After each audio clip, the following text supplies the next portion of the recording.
The final minute ticks down before a nationwide broadcast. A man in a suit glances at his watch. The time is now. He prepares to address the nation, announcing the return of power. His hands are clasped tightly, a sign of the immense pressure. He is Prime Minister Motozawa, here to issue an emergency declaration. Across the country, families gather around their screens, waiting. The message spreads through the streets, urging everyone to tune in. On massive public displays, he apologizes for the 4 days of silence. He recounts the extreme measures taken to control the situation. But the weight of his decision is clear as he grips the podium, his composure cracking. An aide questions his timing, but Motozawa dismisses the concern. He lights a cigarette, his hands trembling with the weight of his words. Taking a deep breath, he prepares to deliver the grim news. He explains this decision was made to ensure an orderly end. The scenario from the game is real. An asteroid called Muzambi. And just like in the game, all attempts to stop it have failed. Muzambi crashed into the East China Sea. The impact caused catastrophic damage to the entire region. But worse than the destruction were the spores it released. And they are scheduled to reach the mainland today at 1 p.m. He tells the nation this outcome was unavoidable.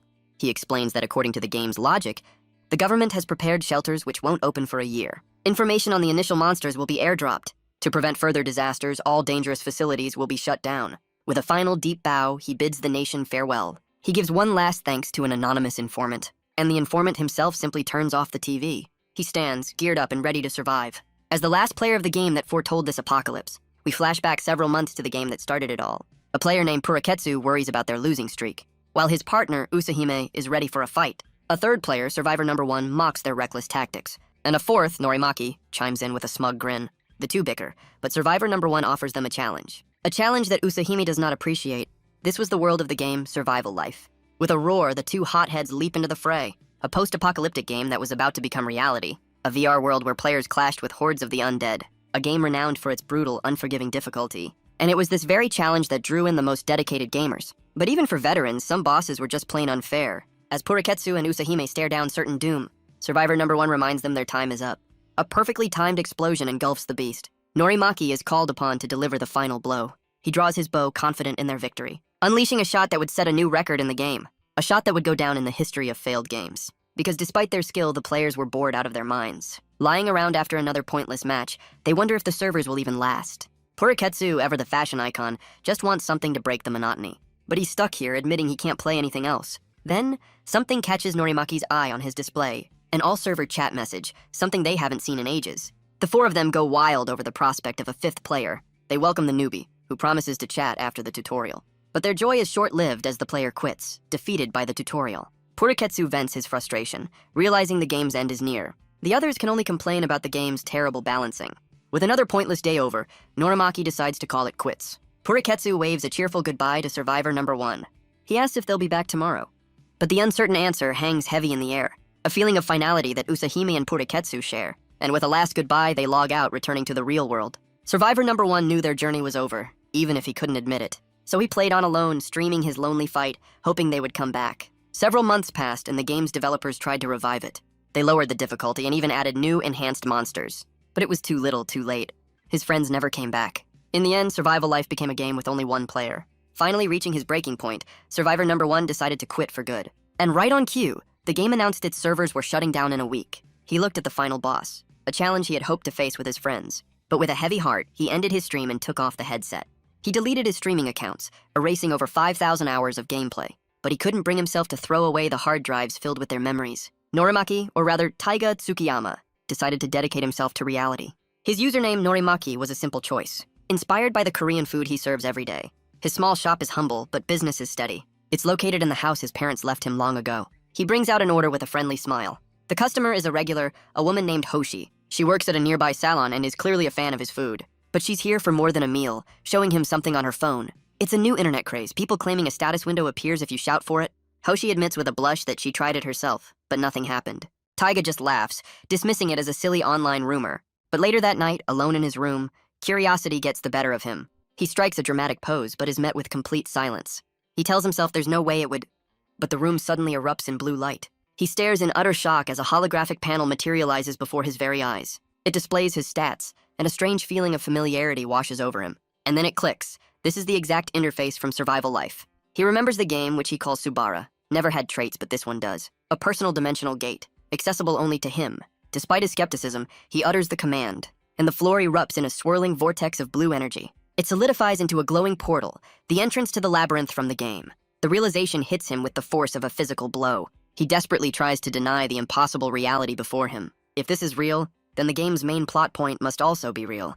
He searches for Muzambi and finds a chilling news article from NASA. The pieces are falling into place, but he refuses to accept the terrifying conclusion. He stares at the article, the question burning in his mind. If this is all connected to the game, then he has no choice but to investigate the portal. He reaches out, knowing he has to find some answers. But he stops himself just short. Leaping in blindly would be far too reckless. So he reconsiders his approach, grabbing the nearest weapon. A soup ladle, truly a hero for our times. He pulls it back out, covered in what looks like ordinary soil. This confirms it's not a dungeon, but a portal to another location on Earth. With a backpack on, he wonders if he should step inside. He takes the leap and is stunned by what he finds. A lush, vibrant world, completely unlike his own. He notices the air is colder here and the wildlife is unique. His phone confirms his isolation. No signal to be found. Thinking like a true survivalist, he pulls out a marker. He'll mark his path to avoid getting lost in this strange new land. But as he walks, the sheer scale of the forest becomes apparent. Exhaustion sets in, the endless trees testing his resolve. He wishes for anything to appear, and the forest obliges. A sudden flash of light sends Taiga flying backward. Before him stands a majestic canyon deer, a creature he's never seen before. The animal simply stares at him with an unnerving calm. It takes a slow, deliberate step toward him. Taiga lets out a breath, admitting the creature gave him a scare. He's familiar with the game's monsters, but this deer was never one of them. He grips a knife, trying to steady his nerves as he accepts the truth. He's been desperately trying to deny the connection to the game. Because if this world is real, then the apocalypse is too. And unfortunately for him, the evidence is becoming undeniable. And just like that, the proof he needed appears before him. He plucks the glowing fruit, a sun apple from the game. With no other choice, he takes a cautious bite. A system message confirms its effect. His stamina is restored. A golden aura surrounds him as he recognizes the familiar power-up. He can no longer deny it. This world operates on game logic. And as if to prove it, he spots some authentic goblin dung. He clutches his head, the weight of this new reality crashing down. The game's apocalypse is real, and the end is near. Back in his room, Taiga wastes no time and begins his preparations. He dives into his old streaming videos, a hobby now turned into a survival guide. The game's lore lays out the grim timeline of the apocalypse. He checks the date, realizing he has only 30 days left. He recalls how frustratingly vague the game's lore was, especially the part about the Iron Death disease, a phenomenon that corrodes all metal just hours after the spores arrive. It would effectively send civilization back to the Stone Age. But for Taiga, this particular calamity might not be a problem. He theorizes his dimensional gate will protect him from its effects. So he focuses on what he can control, gathering supplies for the end. He browses online forums where the newly awakened are mostly clueless. The next morning, he begins his shopping spree. And on his way back, he picks up a 60-pound hunting bow. But as he waves goodbye, a sliver of doubt creeps in. He wonders if he's overreacting, but decides it's a risk worth taking. Back at his shop, he puts up a notice of temporary closure. He stands outside, the reality of his decision setting in. He questions why this fate has fallen upon him when a familiar voice calls out, "It's Hashi," asking if he's closing down for good. He lies with a smile, unable to tell her the world is about to end. He makes a quick excuse, saying he has things to do. Hoshi starts to speak again, but decides against it. He watches her go, wondering what she wanted to say. He knows he could have asked her directly, but he deliberately kept quiet. Because from now on, he has a much more pressing mission. He remembers his role in the game was always the strategist. His friends were the frontline fighters, leaving his stats relatively low. In the game, stats only increase through real effort and training. And he questions if he has what it takes to do it for real. So Taiga begins his training, using online tutorials to guide his form. He follows the instructions of a rather enthusiastic online coach. He draws the bowstring back, feeling the unfamiliar tension in his arms. He takes a deep breath, trying to steady his aim against the light. He pulls with all his might, his form surprisingly good for a beginner. The muscle memory from the game kicks in, his real self and his avatar becoming one. He lets the arrow fly, and it strikes a tree with devastating force. He looks at his hands, a small smile forming as he realizes his hidden talent. But the physical toll is real. He can only manage a few shots before his strength gives out. With his basic preparations complete, he sets his sights on the next phase of his plan. First, he needs to test his strength against the local wildlife. Second, he'll scout for a secure hideout to store his supplies. For now, he'll make do with a simple blade until his real gear arrives. He's not about to raid a monster nest, sticking to simple foraging instead. This careful, methodical approach is what kept him alive in the game. He follows his trail markers, searching for a specific sign. And then his eyes lock onto his target. He's found a fresh pile of goblin dung. He knows goblins are pack creatures, so a lone sign is unusual. This means he's likely tracking a single exiled goblin. He knows this is the perfect chance to test his skills. His game knowledge tells him a canyon should be nearby. And just as predicted, he spots his target by the water. It's just as hideous as the ones from the game. A mental info panel confirms its identity and typical loadout. Their favorite tactic is to paralyze and overwhelm their prey, which is exactly why Taiga chose a long-range weapon. But this one is old, exiled, and completely unarmed. He draws his bow, confident he can make the shot. But just as he's about to fire, the creature senses him. The arrow flies true, piercing the goblin's shoulder. Taiga curses his aim. He was going for the head. But the wounded creature is far from finished, turning on him with a furious snarl. With no time to reload, Taiga draws his blade for a close-quarters fight. Steel clashes against crude iron as the two meet in a brutal exchange. He dodges a wild swing, looking for an opening. But the goblin is surprisingly tough, blocking the blade with its own arm. And it returns the favor with a vicious swing that catches Taiga off guard. The pain and rage explode across his face. The creature lunges, tackling him to the ground before he can recover. With a final desperate shove, he drives the blade home. The creature's life fades as he pushes the knife deeper. Its red eyes go dim, the fight finally over. He lets out a ragged breath, a system message confirming his victory. And just like in the game, the monster drops some loot. Inside are ingredients for a healing ointment. But first, he needs to dispose of the body. He knows leaving it out could attract more trouble or worse. His work done, he spots something familiar in the nearby stream. And the sight of them fills him with a sudden, chilling dread. He realizes this must be the nest of a much larger creature. A single glowing red eye opens in the darkness. And a monstrous owlbear towers over him, its nameplate confirming his worst fears. We cut to a cheerful streamer, live for his small but dedicated audience. He's in a virtual classroom giving a lecture on forest monsters. And we see Taiga watching this very stream, absorbing every detail. The streamer gives a shout out to one of his loyal viewers. He's touched by the support, even as others in the chat mock him. Getting back on topic, he recaps the monsters to avoid, and he warns that the most dangerous creatures are werewolves and owlbears. The streamer explains that an owlbear's presence is a sign of a balanced ecosystem, a fond memory from the game. We get a glimpse of his chat, filled with his few dedicated viewers, and another fan who seems to change their name for every stream. He then begins to lay out the specific strategy for dealing with them. Back in the present, Taiga's mind flashes back to that very moment. He stares up at the monster, wondering if his life is about to end. But a surge of adrenaline pushes back the fear. He can't die here. He forces his mind to work, desperately searching for a way out. And the streamer's lesson provides the first clue. It only attacks when hungry. He realizes the owlbear isn't just hungry, it's angry. Because he's standing right in the middle of its territory. To get out of this alive, he has only one option. He plants his feet, ready to make his move. His mind is the legendary Norimaki, but his body is still just Taiga. But with his life on the line, he has no other choice. He lets out a defiant roar, challenging the beast head-on, and the owlbear's glowing eye locks onto him with fury. The streamer's second clue, they have great night vision but are weak to light. He knows the attack patterns. Now he just has to survive them. The owlbear's attack flashes across his vision. He remembers the streamer's words as he scrambles up its back. The only way to win was to get close and shine a light in its eyes. The beast recoils, blinded by the sudden intense flash. Taiga unleashes the full power of his tactical flashlight. And now he wakes up safe in his own bed, but his body aches from the brutal fight for his life. He checks the clock, realizing he's slept in but still feels exhausted. He recalls the terrifying ordeal, hoping to never see that monster again. Then he realizes he hasn't eaten since the day before. He tries to get out of bed, but his body gives out completely. With no strength left, he spots the glowing contents of his bag. He reaches for one of the sun apples he brought back, and takes a desperate, hungry bite. A golden aura envelops him as a system message confirms his stamina is restored. Feeling alive again, he decides it's finally time for a proper meal. But as he sits down to eat, he's met with an unexpected guest. It's Hoshi, who's apparently decided this is a date. She cheerfully explains that eating together is more fun. She then asks if he ever tried summoning the status window. Hoshi leans in, eagerly asking if he got any results. She shows him a news article, convinced the rumors of the awakened are true. Taiga just laughs it off, telling her he didn't get anything special. He knows he can't tell her about his dimensional gate, a non-combat trait. It's a power that's most effective when he's completely alone. And in a world about to end, showing your hand is the fastest way to get a knife in your back. He realizes her questions are too deliberate, just as she suddenly apologizes. With a nervous glance, she admits that she lied to him. But Taiga just tells her she doesn't have to explain herself just yet. He tells her to take her time and explain when she's ready. With that, he ends the conversation and gets up to leave. Outside, a delivery truck has arrived with perfect timing. His apocalypse survival kit has finally been delivered. After hauling the boxes inside, he's already feeling the strain. He begins to unpack the gear he'll need for today. His loadout includes a fire axe, a fireproof suit, and other specialized tools. Today's mission is simple. Find a secure hideout. With his axe in hand, he opens the glowing blue portal.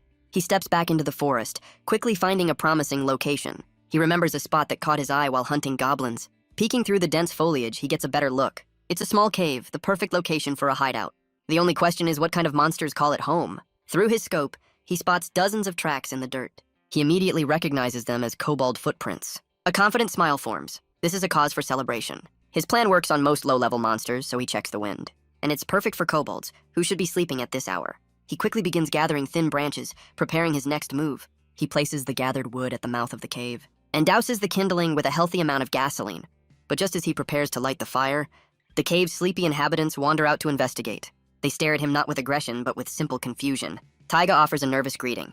His plan officially ruined. With no other choice, he raises his fire axe. He lunges forward, ready to clear the nest the hard way. A single clean swing cuts through the air and finds its mark. He wonders if drowsiness counts as a status ailment. A system message confirms his first kill, leveling him up. He quickly returns to his original plan, dropping a lighter on the kindling. The fire ignites, sending thick smoke billowing into the cave. He knows low-level monsters are easily startled by sudden events. His goal isn't to burn them, which would be faster, but would also make a huge mess of his potential new home. So he came up with a much cleaner, more methodical strategy. First, use the smoke to disorient the entire nest. Then, lure the confused creatures out into the open. And finally, wipe out the entire pack in one fell swoop. He takes a quick head count of the remaining creatures. With 3 left, he stands his ground, axe dripping. The rest of the pack lets out a furious roar and charges. Taiga raises his axe, his eyes cold and focused behind the mask. He meets their charge with a sweeping arc of his own. But the creatures are fast, swarming him in a frenzy. Realizing he's outmatched in a brawl, he pulls out another tool. Nothing says get back like a face full of aerosol spray. The kobold reels back, stunned by the unexpected attack, giving Taiga the perfect opening to finish the job. With the grunts taken care of, only the leader remains. The creature trembles in fear, but Taiga offers no mercy. He raises his axe for the final blow, thanking it for the new real estate. The fight is over, and he collapses in exhaustion. He checks his stats, confirming the game's fatigue debuff is very real. But leveling up isn't a waste, as it unlocks the all-important item shop. And more importantly, he's finally secured a safe location. A wide grin spreads across his face. Mission accomplished. But now comes the less glamorous part of home ownership. He gets right to work, tidying up his new apocalyptic bachelor pad. The cave is small and the smell is potent. He finds that cleaning up after a fight is somehow more exhausting than the fight itself. But with the mess bagged up, he opens his personal dimensional gate. His unique trait allows him to simply step back into his world. He thought this would make things easier, but he was very, very wrong. Even apocalypse survivors, it seems, are not exempt from household chores. But in the middle of all this manual labor, he discovers something incredible about his portal. He can run a hose right through it, bringing modern plumbing to a fantasy world. And with that, he stands back to admire his new, sparkling clean apocalypse-proof home. He scrubbed away the last of the stubborn stains, but the floor is still too rough. It'll need a layer of cement. As he plans out the construction, something catches his eye. Embedded in the cave walls are glowing crystals from the game. He recognizes them instantly. Glowstones and ignition stones. A lucky find that he'll mine once his base is properly set up. The next day, back in the real world, the exhaustion finally hits him. His body aches all over, a painful reminder of his recent battles. He's shocked to find his arms covered in cuts he never noticed. But he decides the pain isn't bad enough to waste a valuable sun apple, so he decides to craft the healing ointment from the goblin's loot. The recipe is simple. Mix the oil and powder in a bowl. He whisks it all together until it forms a thick paste. The result is a decent ointment, an easy task for a restaurant owner. He applies it to his arm and can immediately feel it working. But he knows this isn't a sustainable solution for future battles. At this rate, he'll die from his training before the disaster even arrives. He thinks about his weapon choices, wishing he had a gun. And just like that, a memory from the game sparks an idea. He remembers the Russian ship incident, a perfect opportunity to get one.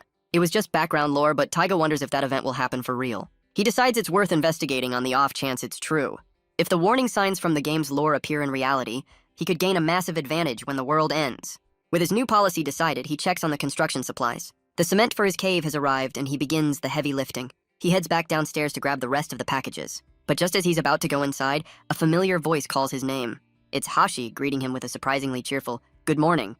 He notes they've been seeing each other a lot, but she quickly corrects him. Taiga quickly apologizes, blaming his distraction on shop renovations. But Hoshi reveals she's been keeping track of his schedule. She offers him a haircut on the spot, and Taiga is taken aback. He agrees, deciding it's perfect timing before his next expedition. In the salon chair, he asks for a shortcut, looking ready for a change. Hoshi is surprised, but he explains it's to mark a fresh start. She gets to work, promising to give him a cool new look. As she cuts, she notices his training has paid off, making his shoulders broader. Then, she casually mentions a rumor connecting the status window to survival life, and reveals that only players of the game can awaken, leaving Taiga utterly stunned. Taiga presses her for the source of this bombshell information, but before she can answer, a new figure appears at the door. It's Takuya Nomura, a man Taiga knows from a past dispute. Hoshi explains they're looking for a streamer who deleted his videos. She admits they're trying to track him down, raising Taiga's suspicion. Nomura mentions a name, but it's not one Taiga recognizes. He dismisses any legal concerns with a frustrated look, because catching that bastard Norimaki is for the greater good. He then tries to recruit someone to their cause,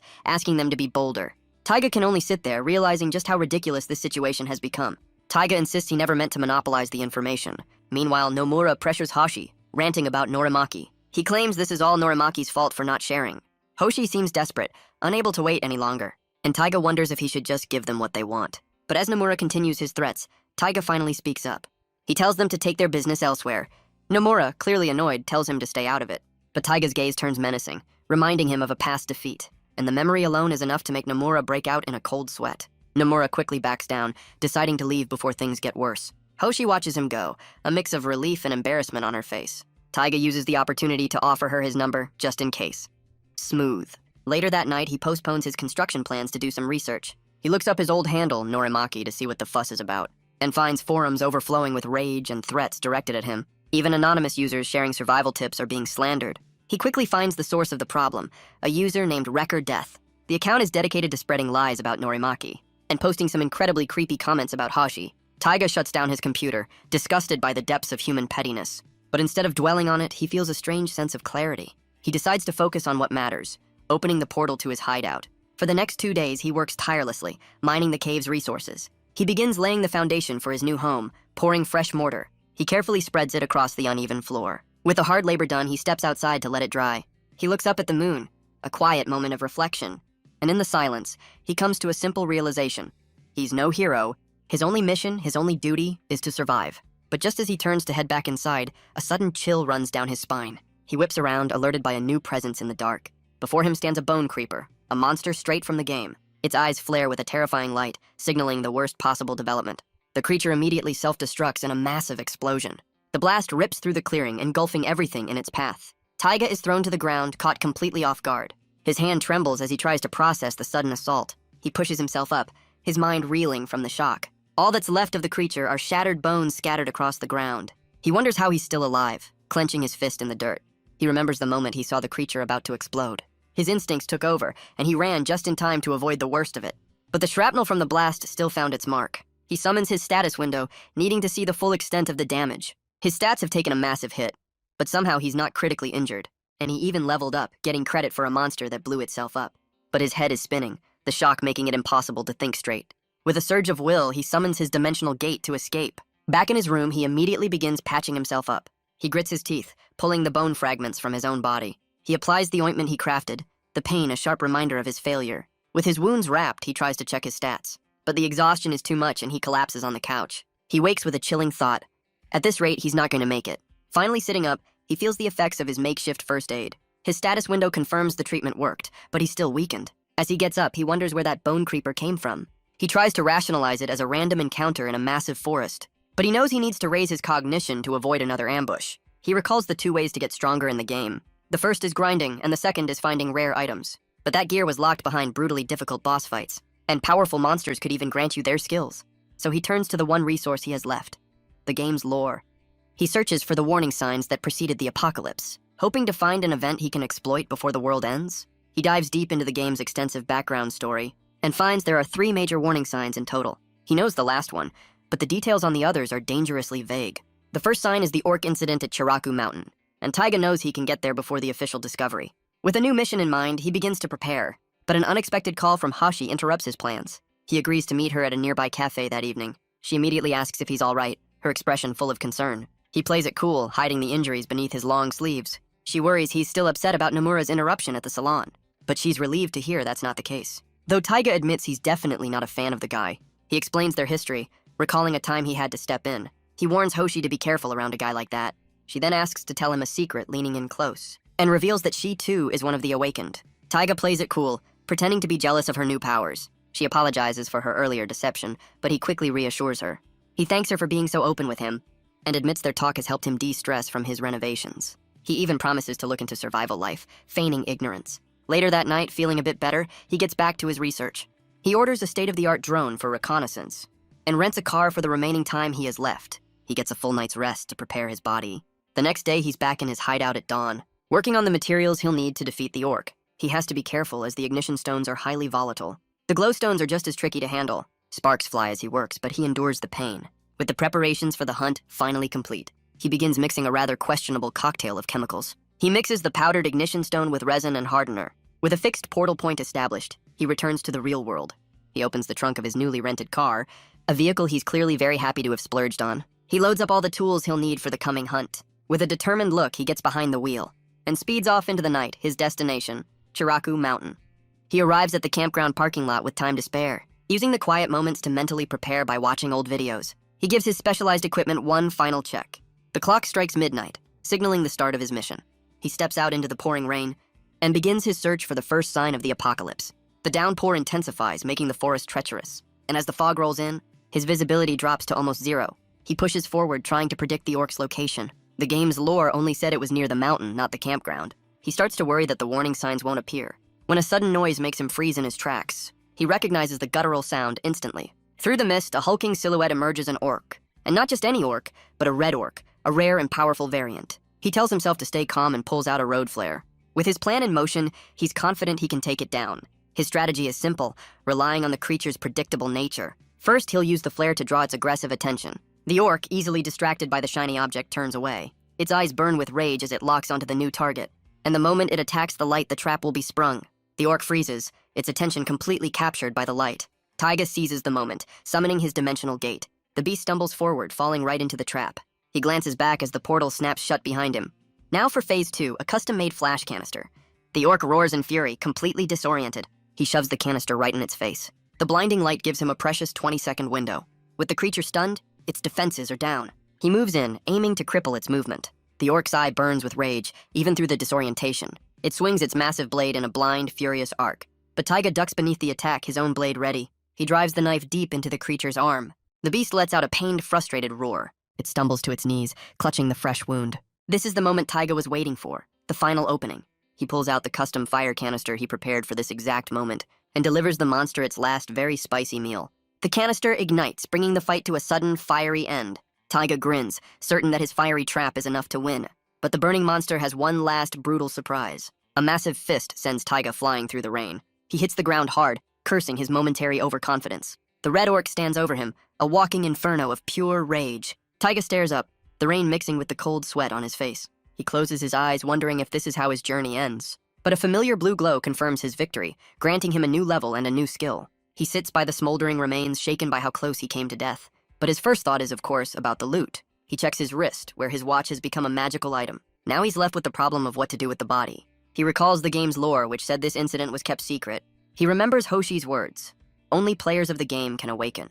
That means there are thousands of others just like him, and if even a fraction of them are as selfish and violent as Nomura, the world will descend into chaos long before the spores arrive. He knows leaving the body will create a bone creeper, endangering lives. But a far more terrifying thought suddenly crosses his mind. He remembers that even the awakened aren't immune to the spores. He stares at the body, torn between two terrible choices. But one thing is certain as he summons his dimensional gate. For the sake of the few who might survive, he must ensure an orderly end. So he grabs a shovel and begins to dig. He knows burying the massive creature will take all night. His injuries from the fight make the task even harder. But just as he's about to collapse, a new skill activates. A surge of power courses through him, and he lets out a roar. He works at a superhuman speed, fueled by pure adrenaline. The skill is Survival Instinct, a temporary cheat code. But once the effect wears off, he dives through his portal, racing to get home before his body completely shuts down. He makes it back just as the sun begins to rise. Back in his room, he's shocked to see how much time has passed. He thinks about his usual preparations, which are now behind schedule. But a quick news check confirms his tracks are covered. He decides to check on a new delivery while browsing the forums. He pries open the large wooden crate that just arrived. Inside is a fresh arsenal of very pointy problem solvers. He notes that in reality, he can only use the simpler weapons. But as he takes stock, he feels like something's missing. A note confirms Custom seized his spears. Apparently, the apocalypse has paperwork. Just then, a knock at the door sends him into high alert. He waits for a response, but is met with only silence. With a sigh, he reaches for the doorknob himself, and is stunned by who he finds on the other side. It's Hoshi, apologizing for the sudden visit. She's come bearing a gift, a bag of takeout food, and asks if he'd like to eat with her. He's still processing the fact that Hashi is in his house. Taiga peeks around the corner, confirming he's not just hallucinating. And his mind immediately jumps to the most hopeful conclusion. She offers him a bite, and he happily joins her for a meal. Once they're finished, he asks what she really came to talk about. She's here to share info on the game, instantly crushing his romantic hopes. But Taiga decides it's safe to share what he knows with her. After all, good people will be a rare commodity in the coming apocalypse. With their meal finished, they get ready to strategize. He decides an anonymous forum is the best way to share information. He starts by explaining the Iron Death disease that will cripple the world. Then, he warns her that large groups are just monster magnets, and that a high cognition stat is the only way to avoid a nasty surprise. Hoshi jots down the key points, a quick study in apocalyptic survival. With the first lesson over, Taiga prepares for the next topic. But Hoshi brings up the online backlash against Norimaki. She asks why the legendary player won't share what he knows. Taiga plays dumb, turning the question back on her, and she gives a knowing smile, understanding the need for secrets. She then reveals she turned down Nomura's offer to join his team. She asks why he's willing to share so much with her. Taiga explains that he's already met Nomura's charming little group, and he plays a recording of them casually discussing how to abduct her. His expression hardens, disgusted by their true nature. He warns her that in the coming chaos, people will get ugly, and that she shouldn't trust anyone, but she turns his warning into an offer, asking to team up with him. The direct request leaves Taiga completely stunned. His hand clenches, unable to give her an immediate answer, because his first priority is hitting level 10 to unlock the item shop. He explains the problem. In this world, monster levels scale with the player. If she joins him, she'll face his high-level threats and meet a pointless end. He tries to lighten the mood with a joke, but Hoshi is unfazed. Instead, she activates her own skill, vanishing in a flash of purple light. Her trait is Blink, a teleport ability she's confident will keep her safe. He warns her against showing her hand, but she says it was a sign of trust. She proposes a simple alliance, hoping they can work together to survive. With their talk concluded, Taiga gets back to his own preparations. He begins by hammering posts deep into the ground around his cave, and then wraps them in barbed wire, building his first line of defense. He carefully secures the wire, pulling it taut against the post. With the perimeter fence and sensors in place, he admires his work. The exterior defenses are done. Now it's time to stalk his new home. He stands inside the cave, surrounded by crates of survival gear, but the work is far from over as he plans out the interior walls. And just then, his body reminds him that he's still only human. The constant chill of this other world is finally starting to get to him. He knows he'll need a proper heat source if he's going to live here. And that flimsy curtain at the entrance certainly won't do. With a weary smile, he adds it to his ever-growing list of apocalyptic chores. He makes a stop at a local woodworking shop for some custom orders.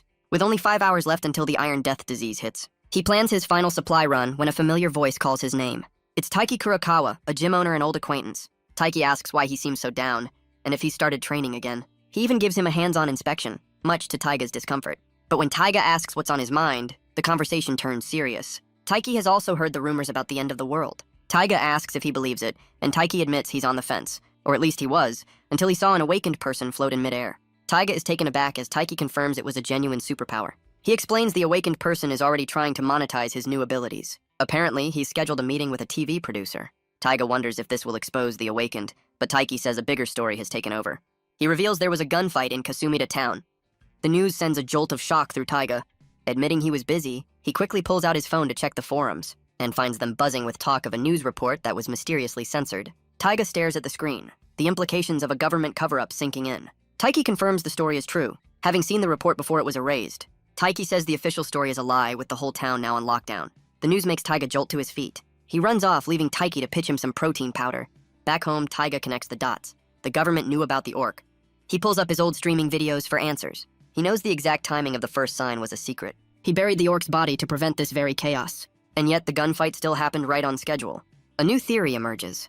What if someone else warned the government? An informant with a non-combat trait working from the shadows. He realizes he doesn't know who it is, but he has his suspicions.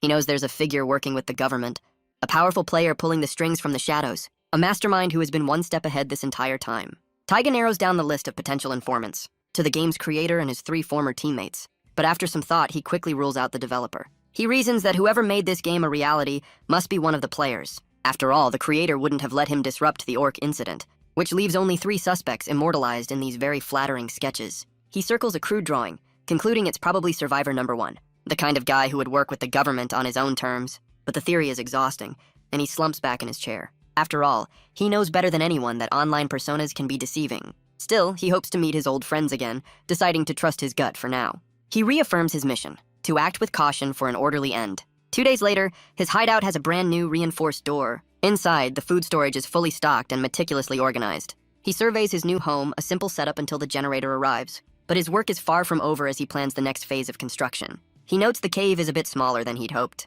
He's finished waterproofing the basement, but it needs time to set, so he decides to table the construction for now. He has more pressing matters to attend to, like his new toy. He sends his drone out over the vast, endless forest. Acknowledging that drones are the ultimate scouting tool, he can explore this dangerous world from the comfort of his chair, and he can easily map out the surrounding terrain. He's clearly thrilled with his high-tech, apocalypse-proof purchase. With no time to waste, he begins a full survey of the area. He maps out the terrain, noting a snowy mountain to the northwest, and a vast sea to the south, a potential food source. Though the local wildlife seems a bit clingy, he then scouts the canyon, relieved to find no sign of the owlbear. But as he scans the area, he recognizes a familiar clearing.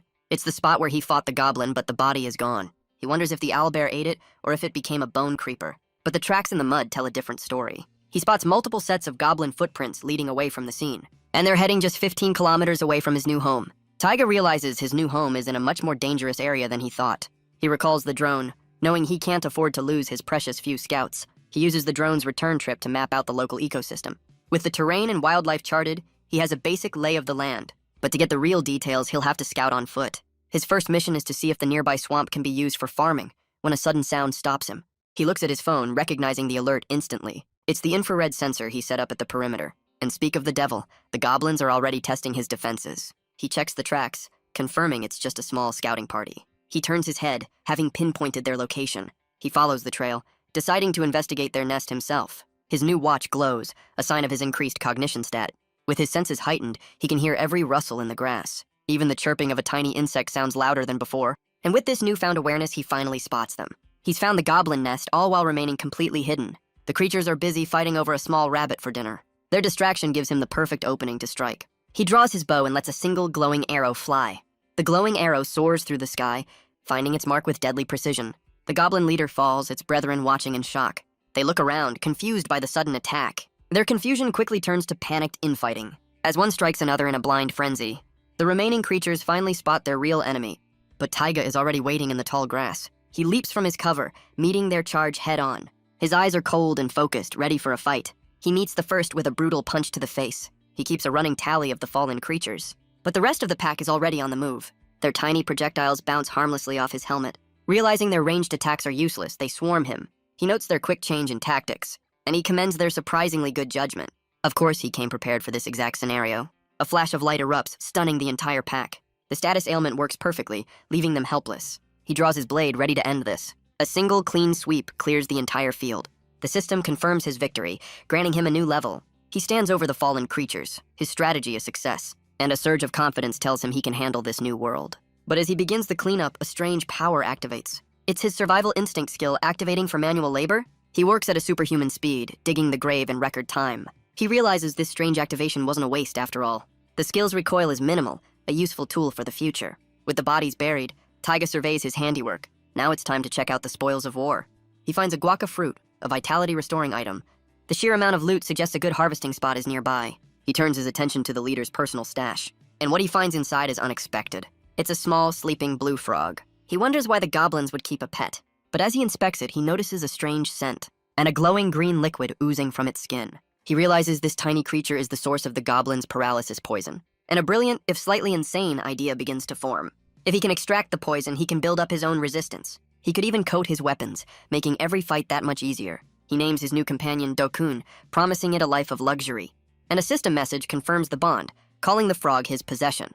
He wonders if this was a feature he missed in the original game, or perhaps it's a new mechanic, a hidden gimmick of this new reality. He recalls the game's final week when he never logged in. He dismisses the thought, carefully stowing his new, very poisonous friend. He decides to focus on exploration for now. After gearing up, he's ready to scout the area. He begins his search of the surrounding forest, and finds a small spring his drone couldn't detect. He uses his trusty ladle to test the water, and confirms it's just ordinary drinkable water. With a fresh water source secured, his plans can change. He also finds the guaca tree he was looking for. He harvests a large amount of the fruit, and decides to save the oil fruit buds for later. He retraces his steps following the markers he left behind. With his scouting complete, he decides it's time to head back. The next day, back in the real world, he tends to his new pet. Dressed in full protective gear, he offers Dokun its first meal. The frog happily snatches the insect right out of the air. He decides to keep his new poisonous friend here for the time being. He knows the frog needs a specific temperature to survive, and his chilly cave hideout just wouldn't be a suitable home. But his main task is carefully extracting the valuable poison, a tedious process that takes up most of his time. The result is a fresh batch of paralysis poison, ready for use. But after making the ointment, he realizes he's made way too much. He knows giving it to Haoshi would just raise too many questions. But then, he remembers his old friend Taiki. He heads over to the gym that very night, and finds the owner enjoying a well-deserved protein shake. Taiki is thrilled to see him, greeting him with a wide smile. Taiga apologizes for being out of touch for so long. He offers a gift as an apology for his absence. Taiki pulls out the ointment, and Taiga plays it off as a simple cream for wounds. Taiki eyes the gift with suspicion, asking if it's some kind of scam, but he quickly laughs it off, thanking Taiga for the information. Taiga says he's the one who should be grateful for the tip-off. He then asks why the gym is so empty, and Taiki mentions a plan. He leads Taiga outside, explaining it's about the guy from the TV station. Apparently he shared what he knew, turning the gym into a base. Taiga is shocked to hear there are about 20 people involved. He panics, remembering his own warning about large groups. But Taiki refuses to abandon his members, a surprisingly noble move. Taiki asks what Taiga will do, but our boy needs time to think. Taiki offers him a place, assuming he's just a normal guy, but a sudden scream sends Taiga sprinting toward the sound. He throws open a window, looking down at the scene below, and his face fills with shock and disbelief. Because on the ground below lies an injured Hashi. He calls out to her, trying to see if she's conscious. She looks up, confused to see both him and Taiki there. She explains she was attacked, but can't remember by who. Taiga tries to calm Taiki down, suggesting a cautious approach. But the gym owner is already gone, running off to find the culprit. Taiga's mind races, trying to make sense of the chaos. He asks for any detail about her attacker's face, but she can't remember, explaining her vision just went dark. And Taiga realizes the other awakened have already started to move. He tells her to use her blink skill if this ever happens again. He warns her that from now on, things will get much worse. He recalls an old saying about the nature of people in groups, that malicious people exist everywhere, hiding in plain sight. It was especially true in the game, where reports were often ignored. Trolls would pretend to be helpful, only to betray their party.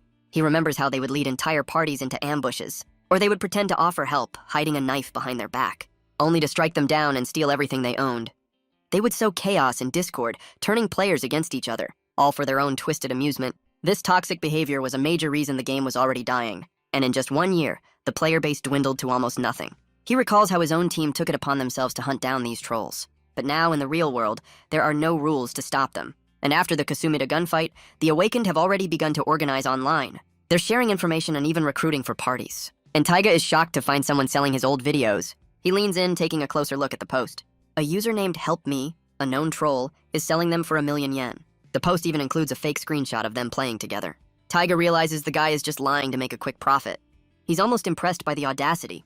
He stands up and stretches, knowing he has to counter people like this. To do that, he'll need to increase his training time and start studying real-world survival and combat techniques. He realizes most online guides focus on fighting monsters, but they completely ignore the coming Iron Death disease. So from this day forward, he'll focus on a new arsenal. Weapons that will still work after all metal has turned to dust.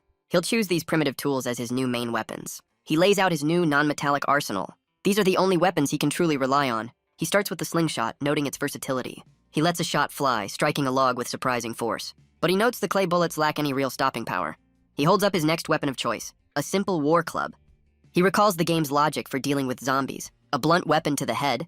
He'll need to raise his proficiency now, so he can buy better clubs later. He begins his training, but questions if this will be enough. He swings with all his might, still unsure of his real-world combat skills. He knows he's especially vulnerable to mental type awakened, but he can't just sit around and do nothing. He remembers a key mechanic from the game's PvP system, where killing another player branded you as a murderer and forced you into a brutal deathmatch with other players. This murderer system was meant to keep player killing in check, but for some, the potential rewards were always worth the risk. Taiga knows this all too well, and in this new reality, there are no such safeguards. Back in the present, he finishes his training for the day. He decides to avoid conflict with other players until he's fully prepared. He'll focus on his own survival, even planning to fortify his home. But his plans are interrupted by a distant howl. An alert on his phone confirms his fears. It's near his hideout. With a sigh of frustration, he gears up to investigate the new threat. He finds a massive gray wolf, noting its impressive size. He cautiously approaches, trying to see if it's still alive. He figures it must have been separated from its pack or attacked. To find out for sure, he reaches out to check for wounds. As he examines the massive creature, he's suddenly ambushed from behind. A tiny wolf pup latches onto his back with surprising ferocity. Taiga realizes the larger wolf must be the pup's mother, who it's now trying to protect. He's left wondering what to do with this new, very fluffy problem. The pup refuses to leave its mother's side. Taiga knows he has to bury the body quickly. Leaving it out would either create a bone creeper or attract other predators, so he gets to work. But seeing the orphaned pup reminds him of his own past. He remembers a pet he once had as a child. With a sigh, he decides he can't just leave it here. He picks up the tiny creature, trying to explain the situation. He tells the pup its mother will be laid to rest here, and promises to make a way for it to visit her grave any time. He reaches into his vest, pulling out a peace offering. He promises the pup it will never go hungry again. In return, he asks for its help as a scout. The pup's eyes go wide, clearly tempted by the jerky. With a smile, Taiga officially asks the wolf to join him. The pup lets out an excited bark, its tail wagging furiously. He pets the creature, giving it a new name, Dingo. And a system message confirms the bond, making Dingo his new possession. Back in the real world, Taiga begins training his new partner. He encourages the pup to try again, ready to teach it the ropes. He teaches Dingo a series of basic commands. The pup is an eager and surprisingly quick learner. It follows every instruction with perfect focus, even learning the importance of staying quiet on command, and the discipline to stay put, no matter the distance. With the basics covered, he pulls out a prize for the final test. He throws it high into the air, telling the pup to jump. Dingo launches itself off a nearby box with incredible agility and snatches the bone right out of the air. Taiga is thrilled, realizing this is no ordinary animal. He praises the pup's natural tracking abilities and gives his new partner a well-deserved hug. But his moment of peace is interrupted by a buzz from his pocket. He pulls out his phone to see a message from Taiki. The message is a simple but urgent instruction. Search for levitation. He looks it up and finds a shocking news article about the world's first psychic. The man from the TV station has gone public, predicting monsters and zombies. The story has already shot to the top of the news rankings. The comments are a mix of disbelief, dark humor, and existential dread. Taiga realizes most people have no idea this is all connected to a video game. He sees even other awakened are mocking the psychic's big reveal. The sheer hypocrisy of it all makes him laugh. They attack Norimaki for his silence, but hate when their own secrets are exposed. He wonders how the government will react to this new chaos. With the gunfight and the psychic, public unrest is almost guaranteed. But Taiga decides it's best to stay out of the political mess. He knows it's only a matter of time, until the second warning sign, the Hobgoblin incident, reveals the government's hand. For now, he'll focus on what he can control, preparing Dingo for a new mission. And his new partner is more than ready for an adventure. With a mountain of tasks ahead, he chooses to explore with Dingo. He holds out a bag, testing his new partner's tracking skills. The first step is preparing for the coming Hobgoblin event. He needs Dingo to memorize the scent of the buried goblins. The pup passes with flying colors, earning a well-deserved reward. With that test complete, Taiga gives his partner a new command. He sends Dingo out with a simple, silent gesture. The pup sprints off, following his instructions without hesitation. Now for the second test, confirming Dingo's hunting prowess, a silent projectile zips past an unsuspecting rabbit. Dingo snatches the rabbit midair, a perfect catch. Taiga praises his partner, glad he could finally confirm his theory. He holds up their prize, examining its unusual build, and notes its strangely sharp, glowing claws. It confirms that even the wildlife here is on a whole other level. With their first successful hunt complete, they continue exploring. But as they walk, a new thought crosses Taiga's mind. He decides to test Dingo's senses with a trip to the valley. Just then, a system message confirms his vitality has increased. He realizes his real-world growth is far faster than it ever was in the game. But Dingo suddenly runs off, ignoring his commands. He scolds the pup for acting alone in the forest. But as Dingo drinks, Taiga realizes something. The pup was trying to lead him to this plant. It's a buffalo chili, a rare find in this area. He praises his partner and carefully digs it up. With their unexpected harvest secured, they set out again. He knows the fish here won't give him many items. But for a growing pup like Dingo, these new experiences are a reward in themselves. And for Dingo, these moments have great meaning. With his preparations complete, Taiga decides to head home. Back in the real world, he has one last piece of business. The sign for his old shop is finally taken down. He signs off on the removal, closing a chapter of his life. Looking at the empty space, he feels an unexpected pang of loneliness. But he knows there was no other choice. He thinks about those who will survive the initial outbreak, and how looting will become a natural part of life. He admits he can't judge them. He'd do the same to survive. He knows that in the end, everyone will think the same way. But his thoughts are interrupted by the sudden arrival of Taiki. The gym owner came to check on him after being ignored, and his attention is immediately drawn to the very protective Dingo. Taiki crouches down, admiring the pup's handsome features. But Taiga presses him for the real reason he's here. Taiki admits there's more to his visit than just a friendly check-in. His expression turns serious, his earlier cheerfulness gone. He reveals he's found the person who attacked Hoshi, and the evidence seems to be connected to the ointment Taiga gave him. Taiga connects the dots, realizing Hoshi was attacked by a party led by Toru Itoda. Taiki reveals their hideout is at an abandoned redevelopment site near the mountain. Taiga asks how he gathered so much information. Turns out the world's first psychic is also a great source for local gossip. Taiki explains he followed a hunch and asked the psychic directly. The man confirmed Itoda's group was only interested in preying on women, so he declined their offer. The final clue came when the women in Taiki's own group wanted to leave after Hashi's attack. They had been invited to a different, awakened party, and the implication was clear. Taiga listens, realizing that unlike Hoshi, they had taken the bait. Taiki shows his phone. His party of 20 has been reduced to just 4 people. Taiki admits he understands why they left, as his group is now down to just 2 awakened. Taiga can only see the irony, but accepts that people will choose their own paths. But Taiki's thoughts are on his daughter, a painful reminder of what's at stake. This prompts Taiga to ask a question, needing to confirm where his friend's loyalties lie. He asks what Taiki will do when the zombies come, declaring he won't hesitate to kill. Taiki's resolve hardens, vowing that in a lawless world, evil will not be spared.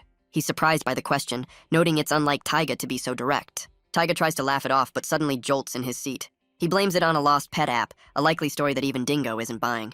But the screen on his phone reveals the truth. A location marker has just appeared. He sends a quick message asking Taiki to watch Dingo for him, because Hoshi has just activated her emergency beacon. We see her cornered by none other than Takuya Nomura and his crew. She desperately tries to get away, telling them to leave her alone. But Nomura is stopped by their leader, who decides to take over. Toru Itoda steps forward, his threat hanging heavy in the air. His crony reminds her they're awakened too, and not to be underestimated.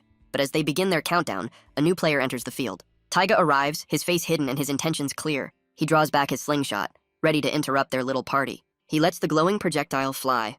It slams into the crony's shoulder, stopping his countdown cold. The others look around, demanding to know who's there. One of them spots Taiga, his face hidden by the helmet.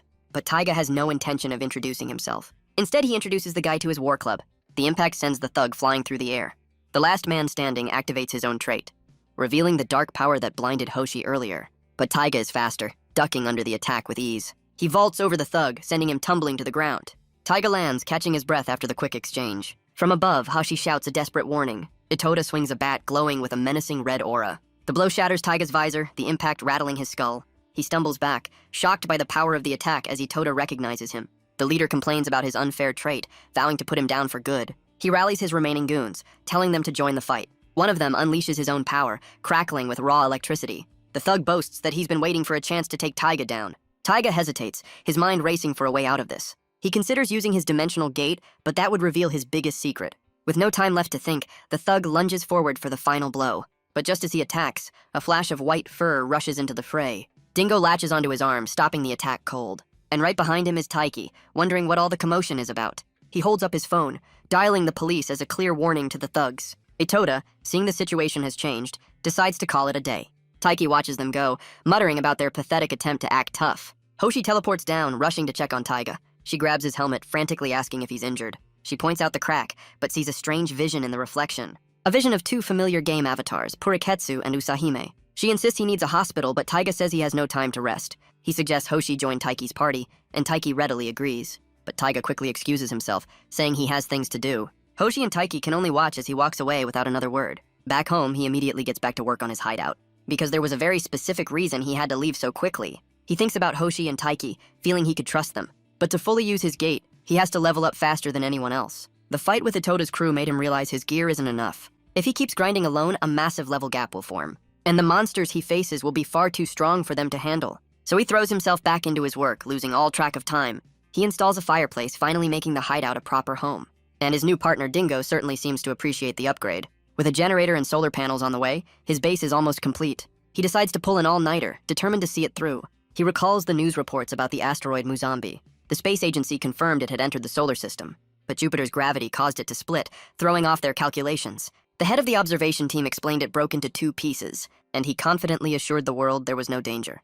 Taiga remembers the game's lore. The smaller fragment hit a Russian ship. A tsunami then carried that ship to Japan, unleashing the first zombies. A story that once seemed far-fetched now makes perfect, terrifying sense. The news then shifts to Prime Minister Motozawa's week-long silence, and the opposition parties demanding answers for his disappearance. Taiga watches the news, the rumors now connecting the Awakened to the end of the world. But he realizes there's a silver lining to all this media attention. With the world watching, it's harder for thugs like Itoda's crew to operate in the shadows. He turns to his laptop, curious about the online community's reaction.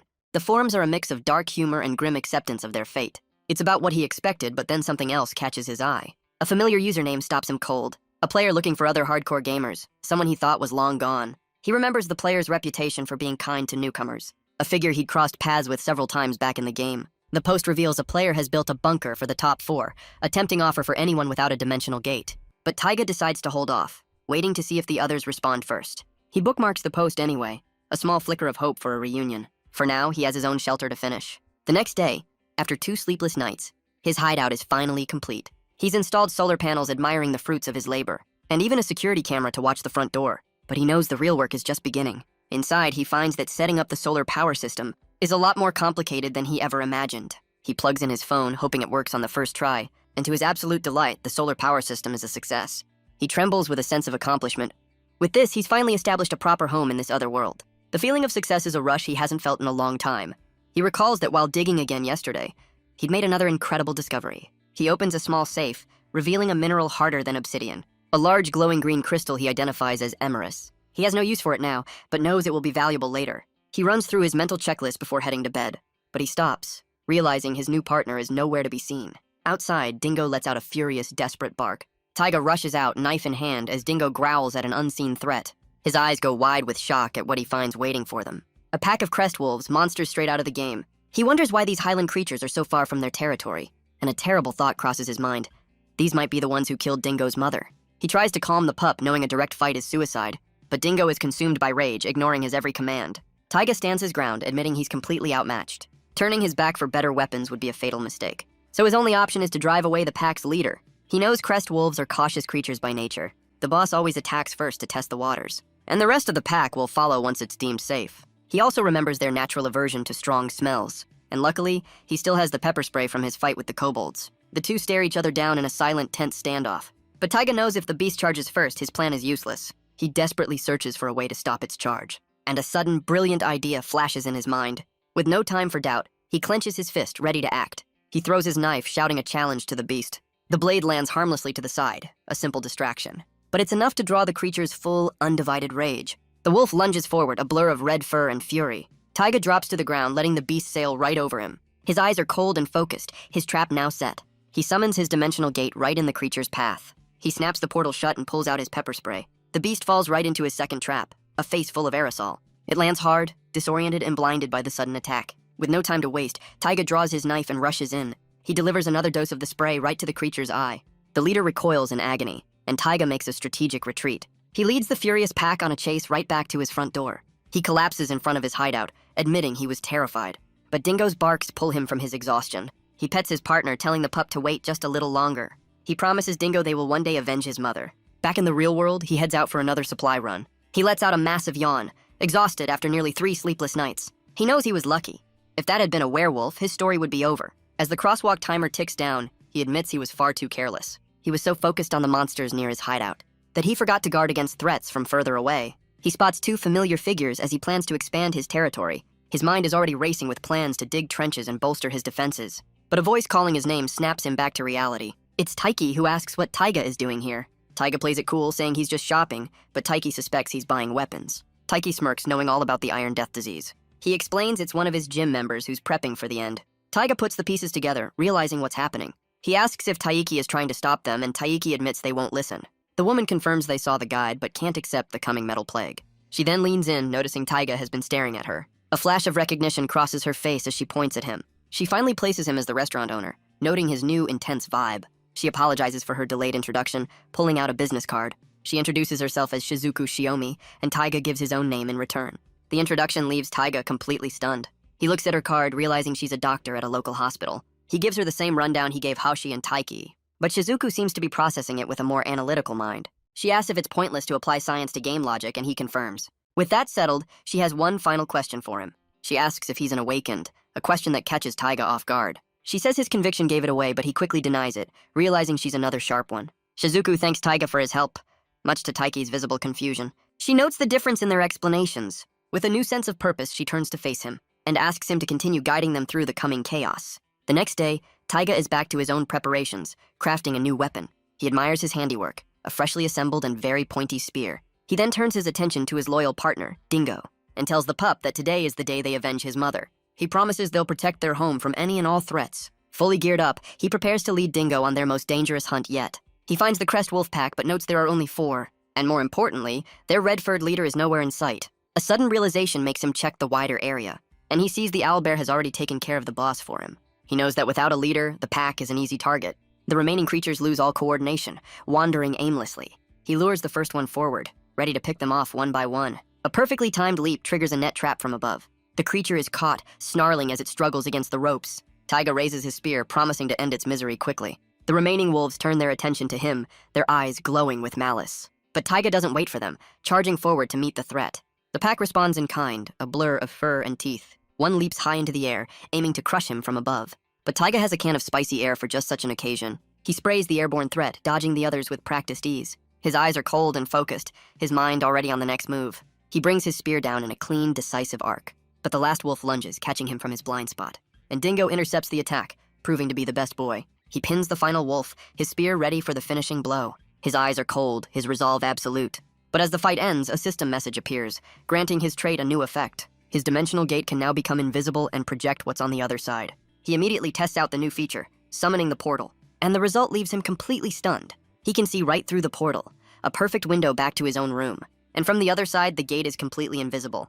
Talk about a security upgrade. He smiles, realizing he'll never mistake his own portal for a dangerous dungeon again. He wonders what other powers his trait will unlock as he continues to level up. He realizes just how important leveling up truly is, but he knows there's a lot to do before the next warning sign. First on the list is burying the fallen wolves. 2 days pass and Taiga has been incredibly busy. He's been using his drone to survey the area again. Within a 1-kilometer radius, he finds only normal wildlife. He confirms his immediate surroundings are monster-free. But 3 kilometers away, a massive goblin nest looms. With the area scouted, it's time for some home improvement. He begins clearing the land to turn his hideout into a real shelter. With Dingo's help, he begins digging a massive trench around his base. A 2-tiered barbed wire fence will serve as his outer defense. He keeps an eye on the real world, where the government is now investigating the awakened. To avoid suspicion, he gathers his supplies from distant towns, and even picks up a professional tool set for his ambitious construction. He also takes the time to confirm the location of Itota's hideout. He rents a motorcycle and a mini excavator before the Iron Death arrives, and begins building a resistance by injecting himself with Dokun's poison. But as he checks the forums, a sudden update sends him into a panic. The post he bookmarked now confirms that Survivor number 1 has joined the chat. The news sends a jolt of shock through Taiga. If his theory was right, then the Kasumida gunfight and the Prime Minister's silence were all connected to his old friend. He recalls the logic behind his suspicion of Survivor number 1. As a notorious item collector, he'd demand a massive arsenal for his help, and only the highest authority could provide that kind of apocalyptic severance package. But he dismisses it as a bluff, questioning the poster's true motives. He knows dwelling on it won't solve anything. But if it's true, he'll have to change his plans accordingly. Meanwhile, a mysterious figure in green watches from his own monitor.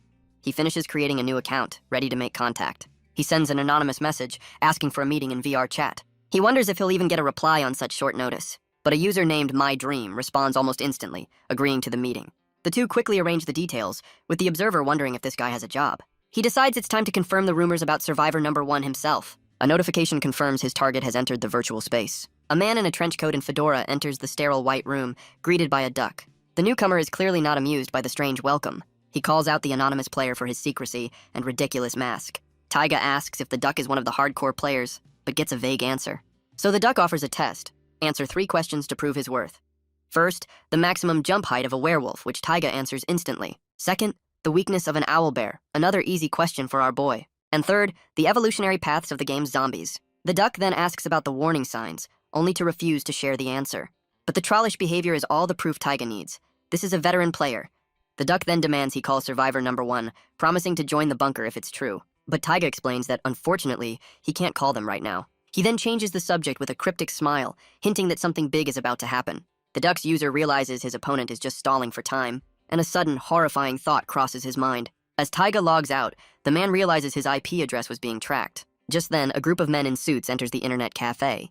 Their leader orders his men to secure the entrance, raising suspicion. He tells the employee they're not here to pay for computer time. He explains they're here to find someone, grabbing her arm. His eyes glow, using a mental power to demand her cooperation. The duck's user knows he needs to move, and he needs to move now, because if he's caught, he'll be turned into a mindless puppet. He makes a run for the bathroom, summoning his dimensional gate for a quick escape. Meanwhile, the leader of the suits puts a hand on another customer's shoulder. Using his mind control powers, he asks if the man is anonymous, but gets a firm no. With his men confirming the target isn't in the main room, he knows there's only one place left. He enters the bathroom, calling out for his target to stop hiding. He wonders if he's dealing with a stealth-type ability user. Luckily for him, he has experience dealing with invisible threats. He explains his 2-step plan: splash water everywhere or just swing wildly. Genius. He's confident his target will be found in no time.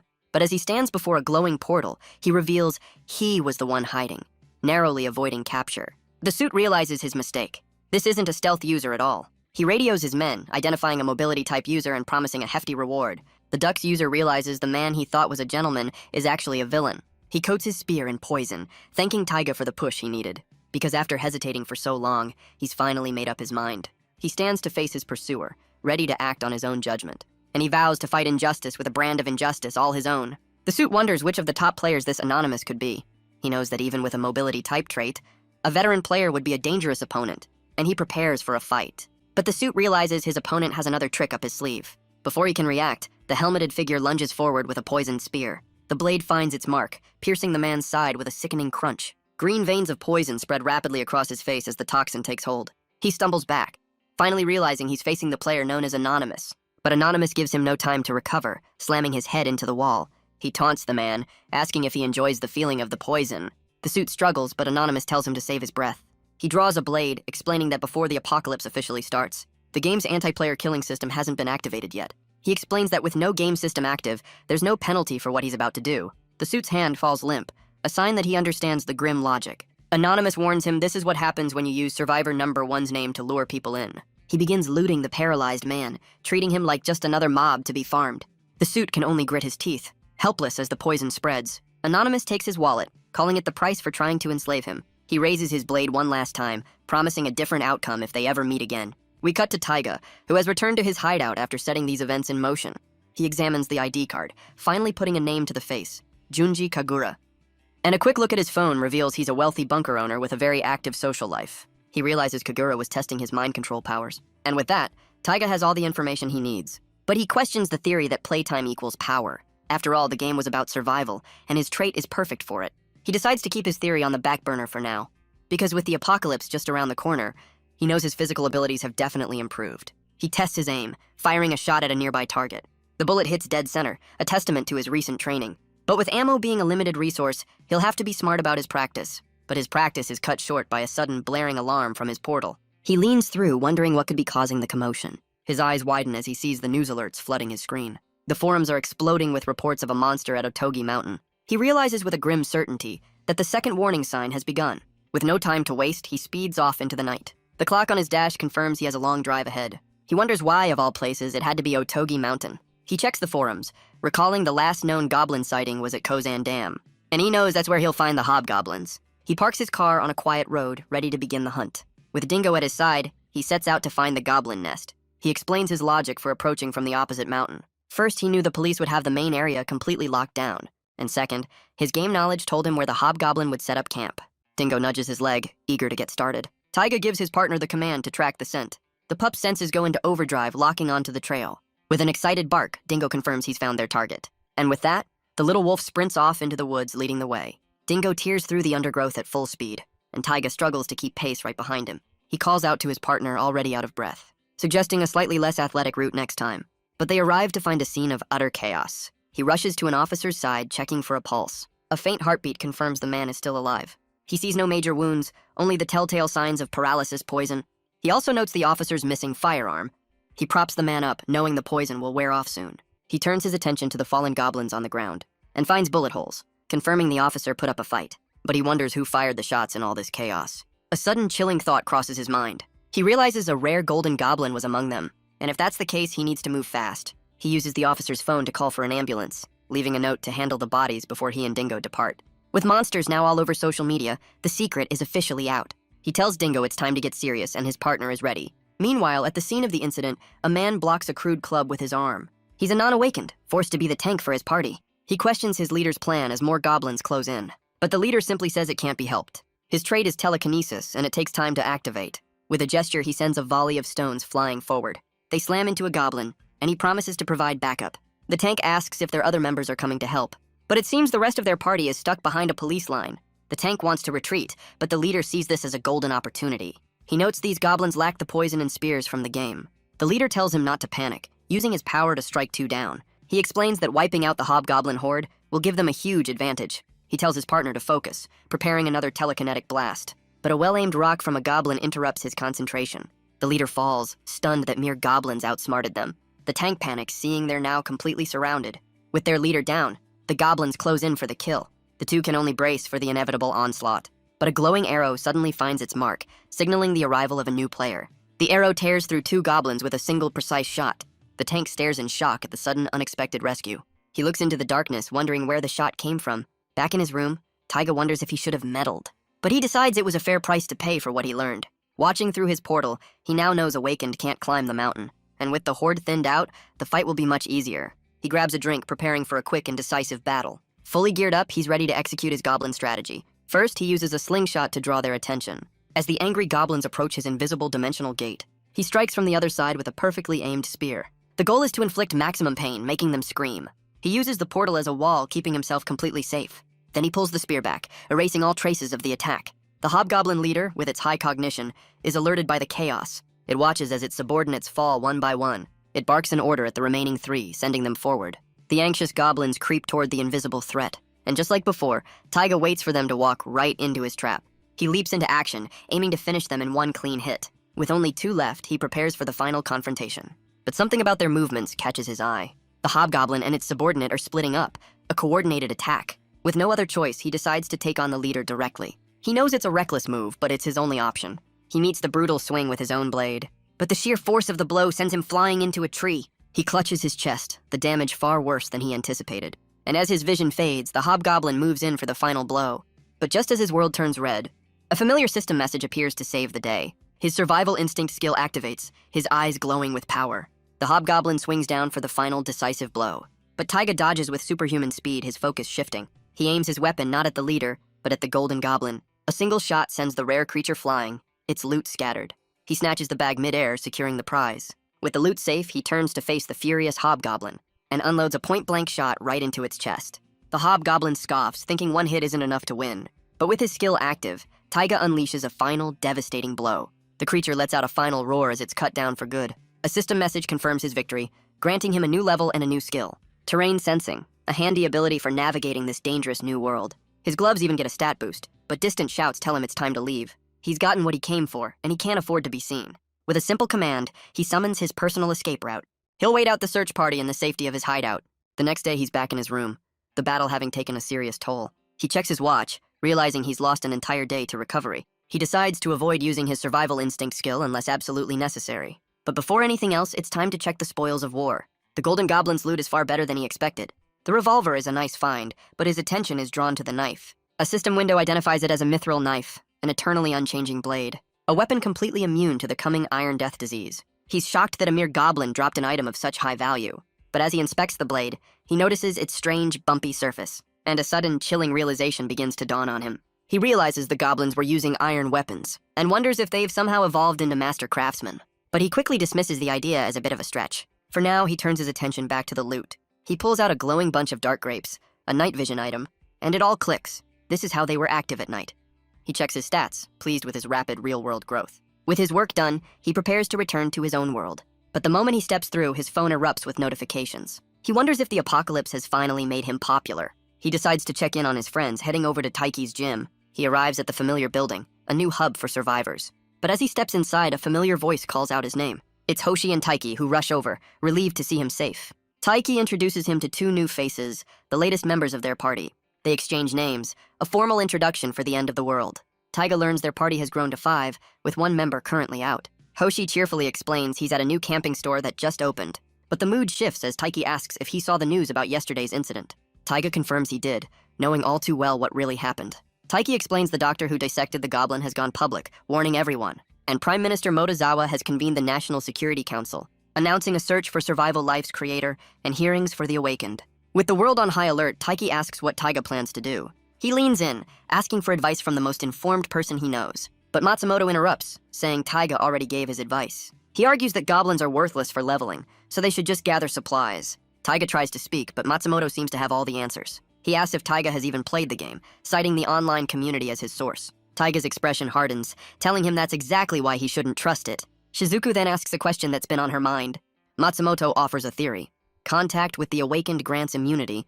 He stands using his own awakening as the basis for his claim. He explains that as a former player, he's connected to the system. And therefore, anyone close to him will be safe from zombification.